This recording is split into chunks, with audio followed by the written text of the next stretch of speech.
अस्सलाम वालेकुम। वालेकुम अस्सलाम। Hafiz Mohammad Irfan from Punjab mass transit authority. UT law के ग्रेजुएट हैं माशाल्लाह जी। मुख्तलिफ़ डिपार्टमेंट से स्टूडेंट्स और प्रोफेशनल्स यहाँ तशरीफ़ लाए हैं, तो आप हमें इरशाद फरमाएं कि इस्लाम की हमारे लिए कोई यूनिक गाइडेंस क्या होगी। इस्लाम की यूनिक गाइडेंस सबके लिए, पहले तो आप सबके लिए बहुत बड़ी खुशखबरी है। मैंने जब सुना बड़ा अच्छा लगा मुझे। 2024 में 30 लाख से ज़्यादा लोगों ने इस्लाम कबूल किया।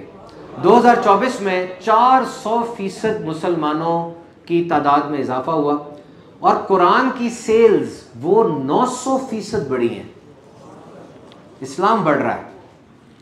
और मैं देख रहा था कि जिन्होंने कहा कि यूनिक गाइडेंस, इस्लाम कितना प्यारा दीन है, कितना प्यारा दीन है, देख है कि नहीं। आप सोचे, आप यहाँ दुआ करते अपने भाई के लिए उसकी गैर मौजूदगी में, वो यहाँ मौजूद भी नहीं है, उसे पता भी नहीं है, दुआ आप कर रहे हैं और फरिश्ता आपके लिए दुआ करेगा। बुखार चढ़ जाए सवाब मिलता है, छींक मारो सवाब मिलता है, खाना खाओ सवाब मिलता है, वॉशरूम जाओ सवाब मिलता है, चलना फिरना करो, रहन सहन करो सवाब। हाँ, नियत सेट रखनी है और इस्लामिक स्टाइल से वो काम करना है। हम मुझे बताएं, रब ताला की बात हुई कि 1 सेप्टोमिलियन सियारों की कायनात का खालिक है, 78 लाख लिविंग थिंग्स हैं, एनिमल स्पीशीज हैं और 4 लाख से ज्यादा प्लांट स्पीशीज हैं। इतना अजीम शान रब, उसने सिर्फ नमाज रोजा हज ज़कात के अहकामात नाजिल किए बस। कैसे हो सकता है? मईशत भी है, सियासत भी है, फौज भी है। एक बंदा मुसलमान हुआ, बड़ी प्यारी बात उसने की। उसने कहा, मैं ये समझता हूँ इस्लाम इज दी रिलीजन। इसकी कितनी प्यारी बात है कि सजदे में इंसान जमीन में सरगोशी करता है और आसमानों पे सुनी जाती है। सोचो तो सही, आप कहते हो समी अल्लाहु लिमन हमीदा, क्या मतलब है? अल्लाह ने सुन ली उसकी जिसने अल्लाह की तारीफ की, है ना। Allah listens to one who praises him, समी अल्लाहु लिमन हमीदा। आपने क्या कहा? अल्लाह ने सुन ली उसकी जिसने अल्लाह की तारीफ की। Allah listens to the one who praises him, और फौरन कहा रब्बना लकल हम्द, अल्लाह तू ही तारीफ के लायक है। All praises are you my lord. ये कहने के बाद और फौरन सजदे में गिरे, फौरन सजदे में गिरे। सेट हो गया ना, स्टेज सेट हो गया, अब सजदे में गिरे। मेरे आका ने फरमाया सजदे के अंदर दुआएं मांगा करो, क्योंकि सजदे में दुआएं कबूल होती हैं। सजदा दुआ की कबूलियत की जगह। आप इसे शायद बहुत सौ को पता ना हो, नफली नमाज के सजदे में कई मुल्कों में तरावी का सजदा 1 मिनट लंबा होता है। क्यों? सुबहान रब्बिल आला के बाद दुआएं करो उसमें। नफल नमाज के सजदे में दुआ की जा सकती है। कुरान और हदीस में जो दुआएं आई हैं, फर्ज में नहीं की जा सकती। दुआ करो उसके अंदर, अल्लाह से मांगो। कितने करीब हो गए हो।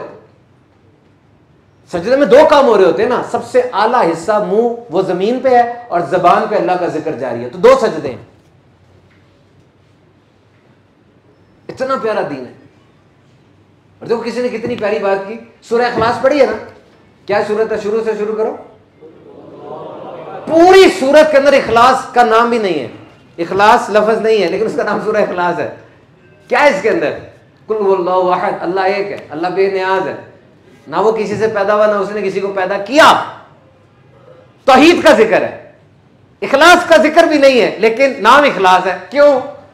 इसलिए कि जब तुम्हारी तौहीद पर ईमान बढ़ता जाएगा, खुद ब खुद इखलास बढ़ता जाएगा।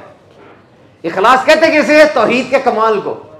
When you decode the message of holy prophet, आप सब डीकोड करते हैं ना, डीकोडिंग करते हैं, कोड को डीकोड करते हैं, तो आप नबी पाक के मैसेज को जब डीकोड करेंगे ना, आपको सामने इखलास पड़ा नजर आएगा, और यही तौहीद है। तो आपने पूछा कि क्या चीज देती है हमें दीन, क्या देता है, क्या नहीं देता। मैं आखिरी बात पे इस सवाल को खत्म करता हूं।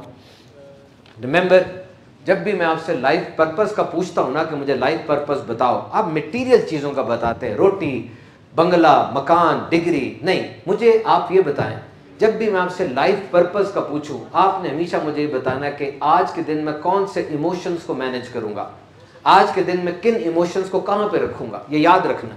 आज के दिन में कौन से जज्बात अपने पे तारी करूंगा। सबसे बड़ा किलर पता कौन है दुनिया में? Who is the biggest killer? सबसे बड़ा किलर जो है ना, मस्कीटो है इंसान का। 7.5 लाख बंदे मारता है हर साल ये। नंबर 2 पे इंसानों का जो किलर है वो इंसान खुद है, वो 4.5 लाख बंदे मारता है।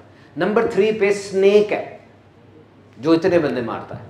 लेकिन हमारा सबसे बड़ा जो किलर है वो है सोशल मीडिया, डिस्ट्रैक्शंस। अपने आप को डिस्ट्रैक्शन से बचाना, आपने सिंगल फोकस रखो, आप कामयाब हो जाओगे।